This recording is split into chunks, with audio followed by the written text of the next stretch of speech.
Chicago ရဲ့အမိုက်ဆုံး rapper တွေကဘယ်သူတွေဖြစ်မလဲ Number 1 Chief Keef Chicago Drill လို့ပြောလိုက်တာနဲ့ Chief Keef ကမပါမဖြစ် pioneer တယောက် Don't Like Left Sosa Finito စတဲ့ classic sound တွေနဲ့ Chicago Drill music ကို mainstream body ရအောင်တင်ပေးနိုင်ခဲ့ပြီ New generation တွေပေါ် influence ကြီးတဲ့ rapper တယောက်ဖြစ်ပါတယ် Number 2က Lil Durk Lil Durk ကလည်း Chicago Drill ရဲ့လက်ရှိ modern legend တယောက်လို့ပြောရင်မှားပါ J.Cole နဲ့ All My Life Drake နဲ့ Left Down Crime Leader တချင်းတွေကလည်းအရင် hit ဖြစ်ခဲ့တဲ့တချင်းတွေနာမည်ကြီး artist များစွာနဲ့လည်း collab လုပ်ဘူးပါကူကတော့ Kim Moon သေဆုံးမှုအတွက် revenge လုပ်တဲ့အနေနဲ့ Quando Rondo ရဲ့ border ကိုလုပ်ကြံမှုမှာနောက်ွယ်ကကြိုးကင်သူအနေနဲ့လက်ရှိမှာဖမ်းခံထားရပါ Number 3က Kim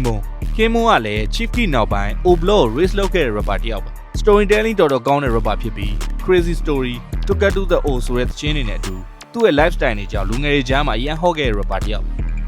Number 4က Polo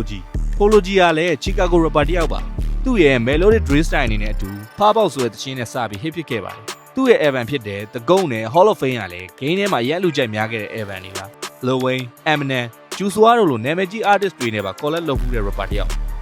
Number 5က G-Herbo ကလည်း Chicago ရဲ့ legend တယောက်ပါအပေါ်ကပြောခဲ့တဲ့ rapper တွေထက်ဆိုင် underrated ဖြစ်နေပေမဲ့ Chief Keef တို့နဲ့ level တူလို့တော့ပြောလို့ရပါအကျန်းကအကျန်းဆုံး rapper တွေနဲ့လည်း collab လုပ်ပြီး PDSD, Uwa Smoke ဆိုတဲ့တချင်းတွေနဲ့လည်းလူတီများပါ Number 6က Juice WRLD ကျွန်တော်တို့ရဲ့ Juice WRLD ကလည်း Chicago ကပါသူ့အကြောင်းကတော့ trade တူပြောစရာမလိုဘူးလို့ထင်ပါတယ် Emo rap ရဲ့ pioneer တယောက်ဖြစ်ပြီးအကောင်းဆုံး freestyler တွေတယောက်ဖြစ်ပါတယ်သူ့ရဲ့ hit sound တွေက fast လိုမျိုးတချင်းကိုတော့ freestyle ရုံဖန်တီးထားတာဖြစ်ပြီးတော့ Tim Westwood TV freestyle session မှာလည်း Eminem beats တွေပေါ်မှာတနားရီလောက်မြန်မနာလက်တန်းဆိုပြသွားခဲ့ဘူးပါ